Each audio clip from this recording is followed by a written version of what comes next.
뭔가 이렇게 비장함과 약간의 이런 어떤 섞여 있죠. 쾌활함이 왔다 갔다 하는 가벼움과 무거움을 왔다 갔다 하는 막 굉장히 저울적인 무겁기 전에 딱 볼거예요. 막 있잖아요. 그 비장한 게 아니라 막 왔다 갔다 하는 자기를 이렇게 가볍게도 했다가 너무 좋네요. 뭔가 약간 새로운 분위기에 새로운 스타일이네요. 뭔가 옛날 활동가들이 원래 만나면 무겁잖아요. 비장하고 헤비하죠. 비장하고 항상 맞아요. 그래서 진짜, 조금 죄송스럽기도 해요. 너무 그분들 보기엔 되게 너무 가볍고. 아니, 좋은데요. 네, 전 좋으면서 싫고 막 계속 왔다 갔다 하는데 그러니까 활동가라는 그 직책 혹은 그 기존의 노동운동, 네. 뭐 인권운동, 통일운동 하셨던 분들의 어떤 그 되게 헤비한 분위기를 그러니까 하게 되면 아무래도 그런 역할을 요하게 되거든요. 그랬을 때 되게 너무 그 중압감이 심하긴 한데 그래서 한 번은 뭐 노조 집회 이럴 때 뭐 개신교 대책에도 같이 하니까 목사 대표로 막 하긴 해요. 그러면은 아저씨들은 나이 먹으신 그런 목사님 올라올 줄 알았는데 왜 색깔한 애가 올라와서 목사님 1년밖에 안 됐는데 이렇게 하고 있으면은 재밌어 하시기도 하고 뭐 그런 이 칙칙한 이 사회운동에 그나마 하나의 5점이 될 수 있다면 제가 질문이 산산 분위기가 그래서 후보자들이 한 3명 네. 지금 총무님 빼고 이제 네. 3분인데 굉장히 밝고 굉장히 또 가볍고 그래 오래 갈 것 같은데요. 저는 그런 운동이 그렇게 진짜 해야 운동에 너무 하면 이제 젊은 세대들이 너무 힘들고 너무 과부하가 되니까 또 쓰러지고 맞아요.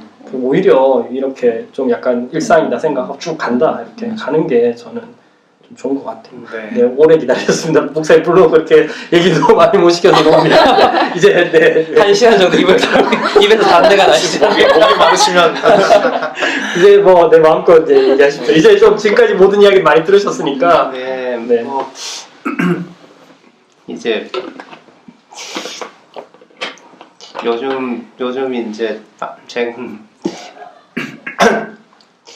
잠을 제가 보통 뭐 새벽 2시쯤 이제 자려고 가면은 그때까지 이 사람이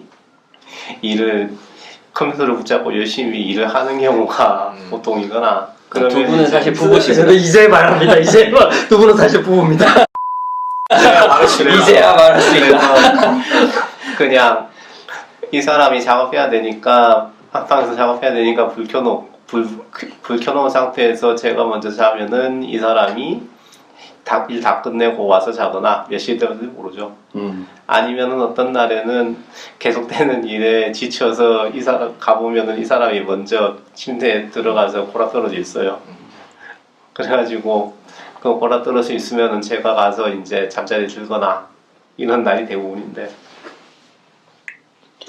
하여튼 그래가지고 이 사람 저는 뭐 직접 이제 강남역에 많이 가보진 않았어요. 한 서너 차례 될 것 같은데 가서 보거나 혹은 이 사람 옆에서 하는 얘기를 들으면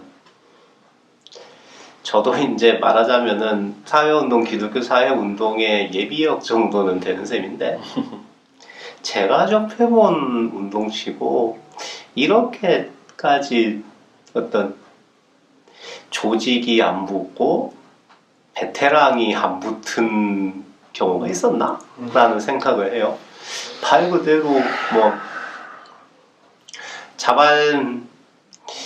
어떻게 다들 개별 활동 경력은 다들 있으신 분이라고 할지라도 그런 분들이 어떤 조직적으로 연결이 되는 게 아니라 그냥 이 강남역에 꼭대기에 사람이 있다라는 이거 자체가 격동을 일으켜서 모인 그런 사람들이 주로 꾸려가는 운동이라는 게 참으로 어떻게 보면 울컥한 두 가지 측면에서 울컥을 하게 만드는 건데 첫째는 이렇게 사람들이 모여서 이렇게라도 꾸려나가는구나라는 의미에서 울컥한다면 다른 하나로는 이게 지금 우리 사회운동의 현실인가? 라는 점에서 두 가지 점에서 좀 울컥하게 된다는 생각이 들어요. 이제 고공농성이라는 방식이 한번 생각을 해보게 되는데 물론 이제 꽤 오래된 투쟁 방식이죠. 꽤 오래된 투쟁 방식이지만 가만히 이제 옆에서 이제 들으면서 속으로 가만히 짚어보니 언제부터인지 한국 사회에 파업이라는 단어가 점점 사라지고 있어요. 파업이라는 단어가 점점 사라지고 아마도 크게 마지막으로 어떤 큰 파장을 불러일으켰던 것이 벌써 쌍용자동차 77일 그건 벌써 77일 그건 벌써 이제 11년 전이죠. 그럼 조금 더 나가본다면은 쌍용자동차 77일의 막바지도 어떻게 보면은 그때 막바지로 갈수록 언어들이 사실 지금 고공농성에 사용되는 언어들과 그리 다르지도 않은 그런 현상들이 그렇게 이제 집어가면서 그 후로 이제 그 2011년 김진숙 지도위원의 지도위원과 힘업버스부터 이제 고공농성이라는 단어로 대체돼버린 거 아니라는 생각이 드는데 그러니까 과거에는 고공농성이라고 해도 그것이 어떤 조직적인 투쟁수단의 조직에선 투쟁수단의 하나 특히 어떤 파업이라는 게 전제되고 그 파업을 효과적으로 수행하기 위한 투쟁수단의 하나로 진행이 되었다면 언제부터인지 이제는 고공농성이라는 것 자체가 어떻게 보면은 그거 조직이 있는 경우에도 그 조직이 택할 수 있는 그 조직이 택할 수밖에 없는 가장 어쩔 수 없는 그런 투쟁수단으로서 자리 잡아버렸다는 느낌이 들고 그것도 아니고 이제 이 김용희 씨 경우처럼 아예 조직 없는 개인의 투쟁 이렇게 되어버렸다는 느낌이 드는데 그것은 이제 어떤 주관적 요인과 객관적 요인을 얘기한다면 주관적 요인으로는 사회운동이 그만큼 약화되었다는 뜻이겠고 객관적 요인으로 말하자면은 그렇게 조직으로서의 노조, 정치적 주체로서의 노동자가 아니라 그냥 개인으로 이제 자기의 어떤 필요를 얘기하는 국가와 혹은 국가에게 혹은 시민에게 얘기하는 시민으로 흩어져 버리고 또 그 와중에도 그 요구가 체제 안에서 이제 나름 이제 말이 잘 들리는 요구를 내놓을 수 있는 시민하고 그것이 어떤 체제를 구성한다면은 그 체제 바깥으로 내몰리는 하는 시민으로서 내몰리고 얘기를 해도 그런 어떤 시민으로서 어떤 시민으로서 그 요구를 제출하는 걸로 사람들에게 객관적으로 보이는 그런 상황이 온 것이 아닌가라는 느낌이 든단 말이죠. 이제 세 분이서 이제 지금까지 처음에 먼저 조직 이야기했고 개인 얘기했고 이걸 이제 종합을 해서 그 조직 안에서 개인으로서 또는 뭐 개인이 참여하고 있는 그 조직에 대해서 좋고 지금 이제 아까 이제 제가 조금 말을 끊어서 죄송했었는데 좀 이제 되게 중요한 부분을 얘기하셨으려고 했었어요. 약간 이제 투쟁이 지금 좀 약간 이제 약간 약화되고 있는 운동 동력 자체가 떨어진 부분 그런 상황에 선생님이 거기 참여하시게 됐고 그래서 지금 이제 그러면 이제 뭐 길게보다는 좀 앞으로 어떻게 하시려고 하는 건지 앞으로 어떤 방향으로 지금 운동을 모색하고 있는지 그 얘기랑 저도 이제 약간 이제 사전에 이제 김동 목사가 전달을 해줘서 얘기를 들었는데 아까 아마 같은 얘기 같아요. 연장선상에 있는 얘기 같은데 산선에서도 참여에 대한 고민들을 좀 재점검하고 있다고 들었어요. 그게 뭐 물론 아는 것이 아니라 어떻게 다시 참여할 것인지 그래서 산선 차원에서도 그 얘기를 좀 앞으로 어떻게 이 결합을 하실 건지 그 얘기해 주시고 뭐 황영 목사님께는 이제 연구소를 아까 제가 먼저 부탁드렸듯이 뭐 연구소 차원에서도 좋고 민중신학 차원에서도 좋고 아까 지금 얘기하신 거 이어서 어떻게 우리가 이제 이런 아까 지금 말씀하신 운동의 약화된 시대에 민중신학이 개입할 것인지에 대한 뭐 재원이라든가 또는 뭐 연구자 본인으로서 개인적인 차원에서 과제 같은 걸 얘기해 주시면 이렇게 그거까지 하고 끝내도록 하겠습니다.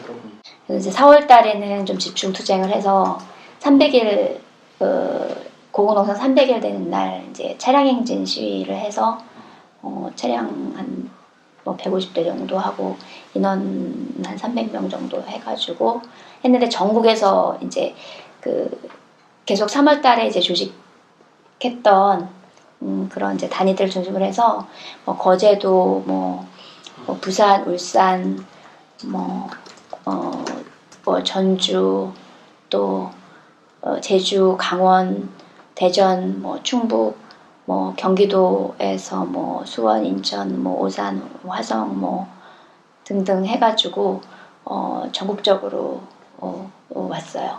노동자들이 계속 와서 결합을 했고 이제 4월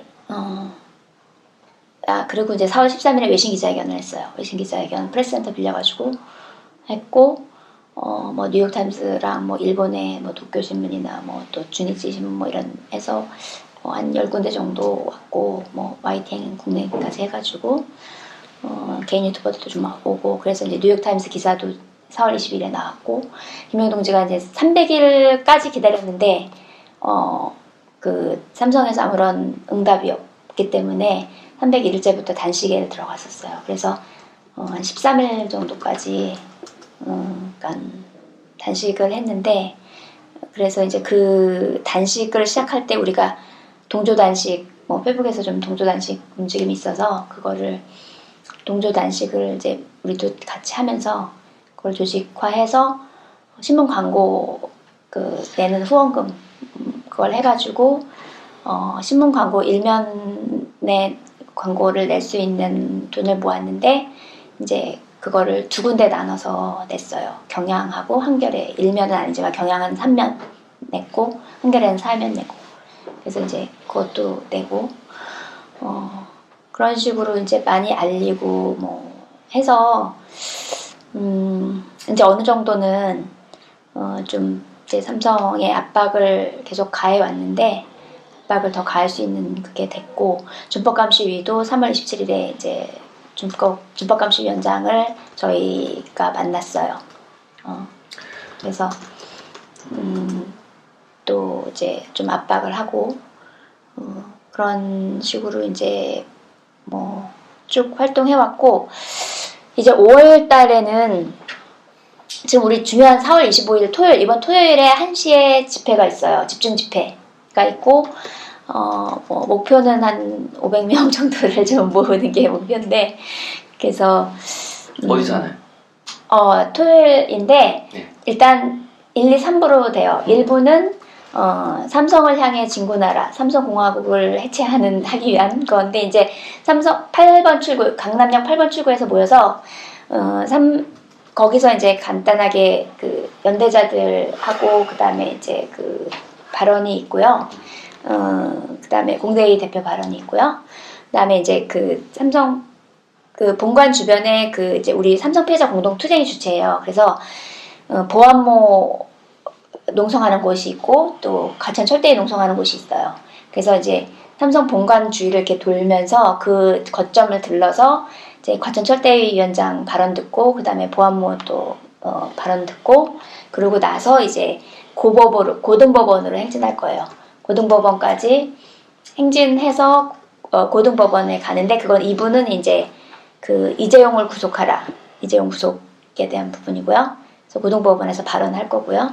그 다음에 이제 다시 철탑으로 올 거예요. 마지막 거점은 철탑에 와서 김용희를 구출하라. 세 번째는 그래서 이제 거기서 뭐 연대자들 온 사람들 발언도 듣고 또 경과 보고도 하고 이제 뭐 그리고 이제 김영희 동지 마무리 발언 듣고 뭐 혹시 연대 단위들 좀 이렇게 사다리차로 올라가서 김영희 동지를 만날 수 있는 것도 일단은 지금 계획을 하고 있는데 아직 이제 확정은 안 됐어요. 그 부분은. 그래서 그것까지 되면은 이제 좀 민주노총 부위원장이라든지 아직 어떻게 될지 몰라서 제가 지금 이 얘기를 하기는 좀 조심스러운데 이제 좀 가능한 연대 조직들한테 좀 와서 좀 사다리에 올라가서 타고 고공에 올라가서 김영희 동지 좀 힘을 주고 연대하겠다라는 좀 그런 표시를 해주면 좋겠다라고 이제 부탁을 하려고 해요. 그래서 그렇게 이제 집회할 거고 5월 달에도 이제 5월 1일 그 비정규직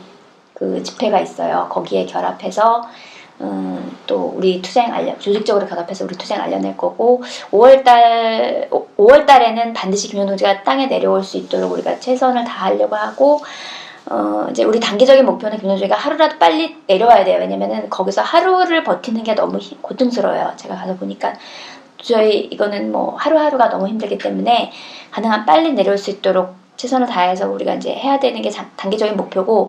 이미 그 작년 여름 그 사진 작년 여름에 이제 이미 다리가 다 마르셔가지고 이제 그 좁은 데 누워 계신 그 사진이 너무 많은 사람들을 충격으로 이끌었는데도 아직까지 아무것도 해결되지가 않았잖아요. 그래서 그래도 그러니까 그러면 그럴수록 더 좀 무력하게 되고 끔찍하게 다가워지기도 하고 자책감도 여러 가지 되는데 그런 거에 있어서 기독교 그 개신교 그 어떤 투쟁 사업장 대책위는 계속 활동하고 앞으로도 잘 마치고 내려오시고 이미 그런 것만으로도 충분하시다고 생각해요. 본인 스스로는 그 지난 세월에 너무 아프신 부분도 있고 그렇지만 그래도 포기하지 않아 주시고 그렇게 하셨던 것이 그래도 그 투쟁 이후에 많이 삼성 그 뭐죠 뭐 많이 바뀌었더라고요. 뭐 삼성이 뭐 나름 어떤 전향적인 행동을 나름의 하기도 하는 거 보면서 예. 전향은 아니고. 네, 아니죠. 전향이라는 단어는 아닌 것 같아요. 아무튼 그런 몇 가지 행동들을 보이면서 어떤 사회에 대한 어떤 그 이제 그 공화국 같은 그 딴 나라로 사는 것 같은 삼성이 그래도 뭔가 해결은 보이는가? 그게 의의라고 할 수 있을까라는 생각이 강하게 들진 않지만 그냥 김영희님이나 몇 분 그 예전에 그 삼성 그 갑자기 생각이 안 나요. 그 반도체 황희미 그거를 일컫는 모임이 있었는데 반올림. 네, 반올림. 네. 반도체 그 모임 피해자들의 이야기를 알리는 그런 모임들에서 정말 해왔던 그 10년 걸렸잖아요. 그것도 판결 받는데 10년이요. 10년 사건이 발생한 다음부터 피해 보상까지 10년. 법적성을 하니까 오래 걸렸죠. 그러니까요. 아득하게 느껴지기도 하는데 그냥 그 아득한 세월에 그냥 마냥 무기력하게 있는 게 아니라 기독교 대책이 또 어떻게든 신앙인으로서 그 근처에 있기를 저도 스스로 생각하고요. 특별히 코로나19가 어떤 이거의 주제인데 이전에 위기는 뭐 노동의 위기는 계속 있었어요. 근데 코로나 이제 이후로는 어떤 실업의 위기나 그런 게 가중되는 거랑 또 추가로 요새 많이 느끼는 게 사회적 연대의 어려움도 하나 추가되는 느낌이 좀 들어요. 뭐 일시적일 수도 있겠지만 이게 예를 들어서 뭐 또 10월에 되고 또 새로운 코로나2, 뭐 코로나19에 뭐 23, 뭐 57 이렇게 계속 됐었을 때 지금 같은 경우도 길거리 10명만 모여 있어도 뭐랄까 그쵸. 안 좋게 보여지는 세상에서 기존의 노동운동을 이끌어오고 사회의 어떤 변화를 이끌어오던 그 집회와 시위와 이런 것들이 어떻게 설득력을 다시 가져야 될까? 어떻게 하면 지역사회에서 그 농성장이 있는 곳에서 해야 될까? 뭐 그런 생각까지 막 들기도 하더라고요. 왜냐면 하기 어려운 상황, 지금 어려운 상황에서도 4월 25일에 계속 그거를 이제 투쟁 준비하시는 건데 와 그런 어려움을 뚫고 나가야 되는 게 더 어렵더라고요. 되게 좀 중요한 지적을 하셨던 것 같아요. 사실 지금 아까 황영 목사님도 얘기했지만 이렇게 베테랑이 붙지 않는 그러니까 조직 운동으로서는 굉장히 약화되고 어떤 면에서는 이제 개인들 SNS 지금 선생님도 그러셨지만 현대 모든 운동들이 다 지금 SNS를 통해서 개인적으로 아까 격동된 사람들이 참여하는 조직이 참여한다기보다는 개인들이죠. 근데 물론 이제 다시 그렇게 해서 또 조직이 꾸려지기는 하지만 기존 조직들은 굉장히 이제 참여. 근데 지금 코로나19 이후로 사회적 거리두기가 이제 실시되니까 이 분위기가 이제 계속 간다는. 그러니까 코로나 제가 거기도 썼지만 이제 되돌릴 수 없는 이게 정상이고 뉴노멀이 되었다고 얘기를 하는데 그런 상황이면 이제 운동은 더 집회나 모임 같은 이건 이제 당장 또 메이데이도 5월 1일 있는데 뭐 지금 분위기에서 메이데이 쉽지 했다가는 않습니다. 예. 메이데이 했다가는 이제 매장당. 전광훈하고 똑같은 이제 취급을 당하겠죠. 우리가 태극기 부대가 되는 거죠. 그러니까 시민사회 관점에서는 이 소위 말하는 시민사회 관점, 황 목사님 관점에서 시민사회에서 표준 시민의 관점에서 보면 전광훈이나 노동자나 다를 바가 없어지는 거죠. 네, 메이데이 행사한다 그러면. 우리 5월 1일에 집회 크게 할 거예요. 그러니까, 네, 광화문 쪽에서. 그러니까 네. 점점 이제 사회적인 여건이나 조건이 저만 해도 저도 예전에 희망버스 뭐 두세 번 네. 부산에 갔었고 네네.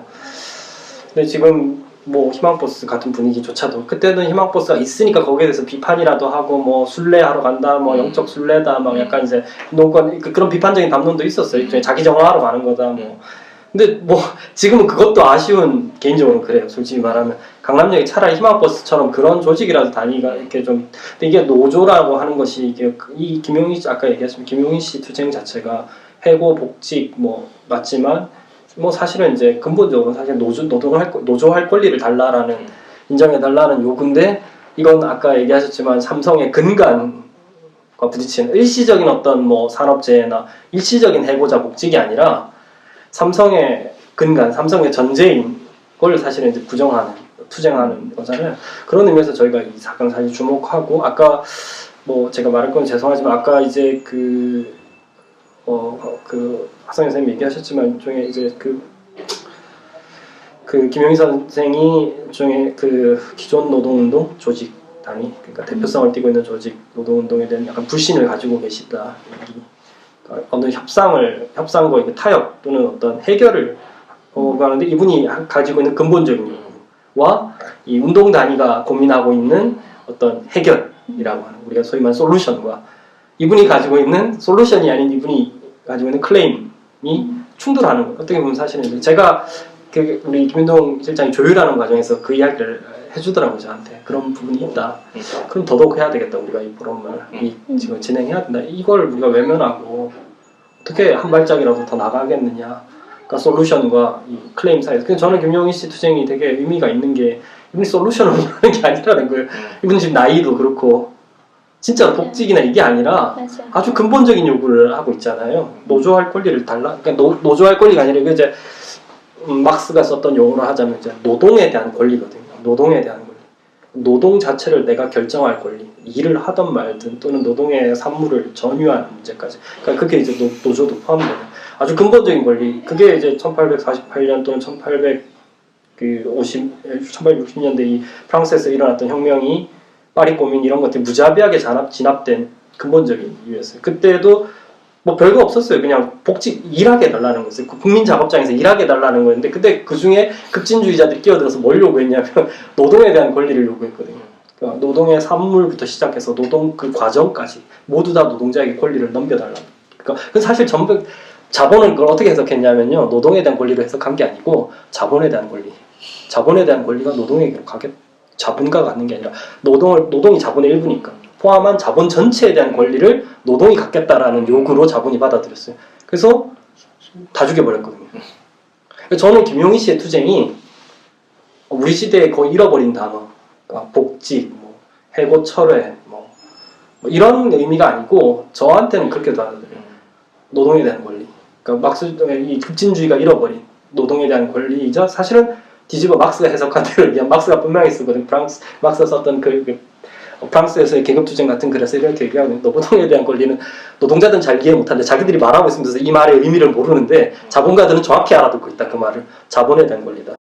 민중신학과 노동운동, 노동정치 뭐 어떻게 풀어가면 좋을지. 네, 뭐 그렇게 지금 뭐 속에서 맴도는 말이 지금 정무사님 말씀한 거는 맞을지 어떨지 그건 모르겠는데 일단 이렇게 풀어볼게요.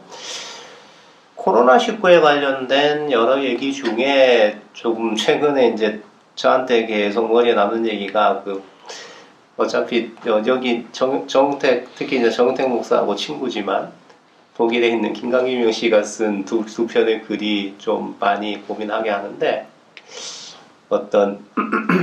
그 글에서 김강김용 씨가 모성이라고 표현했던 것들 모성적 권력의 작동 방식이 모성적으로 표현했던 것들 그게 어떻게 보면은 그만큼 우리는 첫째로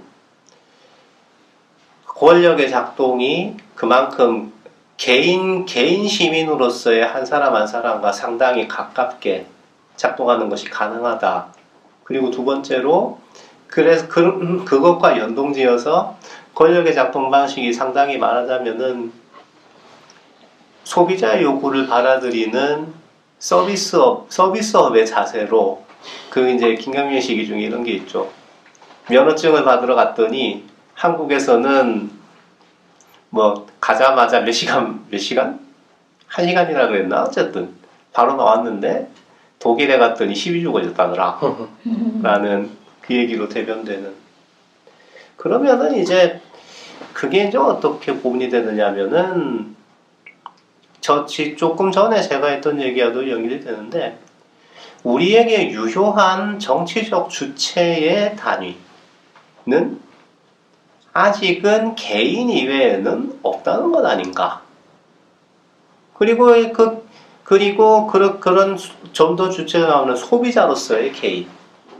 그러면은 이제 그 소비자로서의 개인이 지금 계속 2016년 이후로 정치적 승리, 사회적 승리를 거두고 있는 거겠죠. 권력에 대해서 소비자 운동을 해서 이제 대통령을 갈아치우고 국회를 갈아치웠죠. 그리고 이제는 바로 그 소비자로서의 개인과 거기에 응답하는 서비스 제공자로서의 정부가 합작을 해서 이제 코로나19에 대해서도 전 세계적인 승리의 상징이 되어가고 있는 판이라고 정리를 하면 될 것 같은데, 그러면 이 상황에서 강남역 철탑은 말하자면 소비자 주체로 환원이 불가능한 어떠한 요구라는 건데, 그러면 그 요구에 대해서 앞에서 얘기했던 대로 상당히 허약한 사회운동의 현실을 보여주는 그러한 요구가, 그러한 상황이 된다는 것 자체가 그런 소비자 주체성의 승리로 귀결되는 이 한국 사회에서 그 바깥에 있는 요구가 어떠한 취급을 당하게 되는가라는 좀 이제 가슴 아픈 예가 아닐까라는 생각을 먼저 해보게 되고요. 뭐 거기에 플러스해서 아까 이제 홍규 목사님 얘기하셨던 이제 코로나 때문에 집회도 맘 놓고 하기 어려워진 그런 상황까지 플러스가 되는 거겠죠. 그러면 이제 노동당을 강조를 하셨으니까 이걸 노동 정치라는 차원으로 끌고 와서 얘기를 해보면, 이제 어젠가 어떤 패친종의 좀 뭐 전직 노동운동가,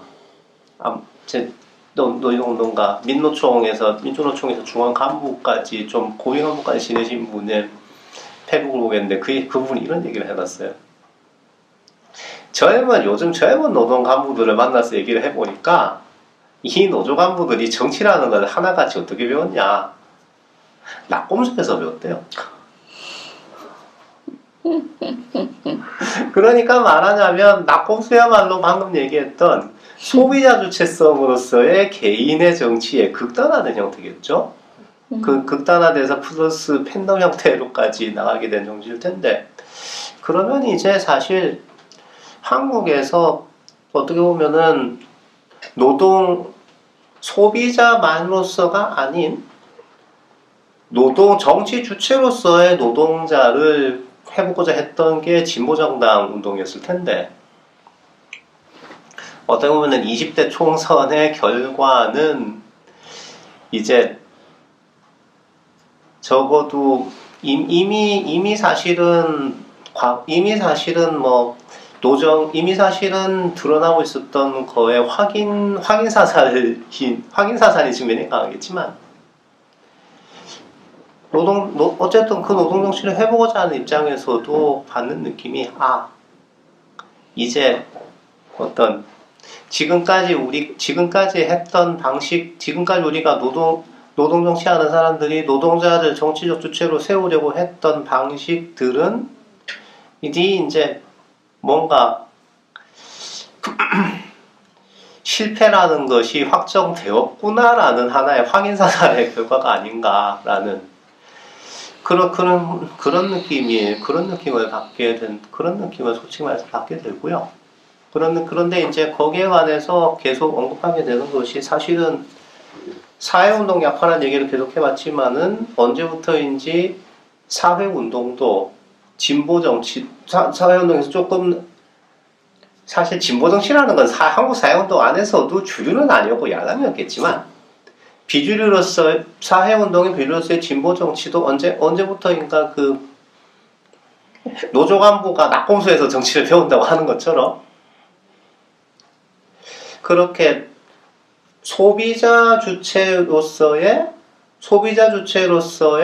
개인이 만들어가는 사회적 흐름, 뭐 소비자 운동이라고 얘기하는 그 소비자 운동의 흐름에 언제부터인지 편승을 해서 언제부터인지 어떻게 거기에 맞춰갈까, 어떻게 거기에 맞춰갈까라는 걸로 운동적 고민을 상당히 거기에 맞춰 있지 않았던가라는 그런 생각을 해보게 되거든요. 그러면 이제 그 소비자 운동은 아까도 말했지만 이제 결정적인 승리를 거둔 것 같아요.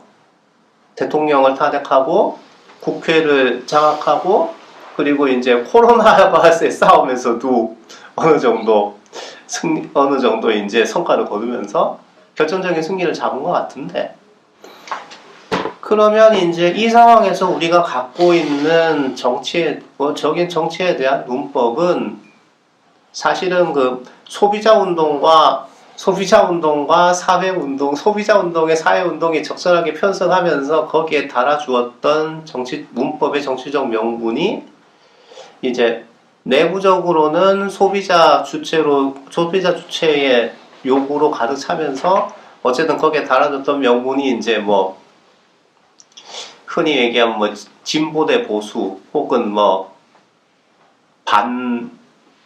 반미래통합당 이렇게 달아준 명분으로 쭉 지속이 되어 왔는데, 지속이 되어갖고 이제 거기서는 이제 종착점을 찍은 것 같아요. 종착점을 찍은 것 같으면 이제는 그런데 이제 여기서 좀 약간 막연하고 좀 너무 낭만적인 얘기가 되겠지만 아까 그 송기호 목사님 말씀에서 제 귀에 많이 들어왔던 게 뭐냐면은 뭐 김용희 씨 얘기도 해당이 될 텐데, 과거의 운동 조직에 속해 있던 조직원들이 아니라 뭐 그렇게 했더니 다른 학생들이 오더라라는 얘기. 나이가 젊다고 해서 그런 게 아니고 어떻게 보면은 그런 현재의 사회 운동의 언어와는 조금 다른 방면에서 새롭게 이제 가담하는 사람들이 있다는 얘기. 예컨대 저도 뭐 아직 노동당에서 이런 얘기를 할 수가 없어서 그게 좀 노동당으로서는 아쉽지만, 예컨대 노동당보다도 흔히 우측에 있다고 얘기되는 정의당을 보고서도 여전히 정의당이 노동당에 비해 우측이라는 건 맞지만 하다못해 거기에 대해서 정의당이라도 있으니까 정의당의 어떤 그런 현재 사회 운동의 언어와는 상관없이 어쨌든 여기 진보 정치라는 것에 사람들이 좀 붙는 사람들이 있긴 있더라는 거예요. 그러면 뭐 그것이 어떤 형태의 정치적 형태로 정리가 될지는 아직은 모르겠어요. 가능하면은 노동당원으로서는 노동당이 그런 어떤 새로운 정치 주체를 만드는데 일조할 수 있기를 바라고 그런 노력을 할 테지만, 어쨌든 그렇게 과거의 사회 운동과는 조금 다른 진보 정치라는 혹은 노동자 주체라는 이름에 공감하는 사람들, 이런 사람들을 어떻게 이제 이런 사람들로부터 어떻게 새로운 정치 주체를 만들어낼 것인가, 어떤 소비자 주체만이 아닌 다른 주체를 어떻게 만들어낼 것인가 하는 것이 결국은 뭐 그것을 노동 정치의 차원이든 민중신학의 차원이든 거기에 대해서 그것이 앞으로의 과제가 아닐까 조금 뭐 저도 얘기했던 방금 얘기했던 대로 막연하고 낭만적인 얘기이다. 현재로서 제가 할 수 있는 얘기는 그 정도가 될 것 같습니다. 그런 분들이 또한 우리 연구소의 지지자가 되겠죠, 당연히. 그런 주제들이 우리가 같이 한다면, 그런 걸 계속 의미한다. 네, 하여튼 긴 시간이었는데요. 이제 여기서 일단 마치고요. 수고하셨습니다. 하여튼, 네, 뭐 다들 고생하셨고요. 뭐 네. 연구소 해드릴 수 있는 건 식사밖에 대접이 없는데. 네. 이 물통이 이거는 네, 김인옥 실장이 소개했어요. 네. 오늘 굿즈, 전환식 PPL. 굿즈. 네, PPL. 처음으로 저희가 만든 1리터 네, 저희 물통인데요. 1강을 다음에 저희 유현희 선생님 6강이랑 네, 구약강좌. 네. 여러 강의들 1강에 오시면은 굿즈 나눠드립니까? 굿즈와 1리터 커피까지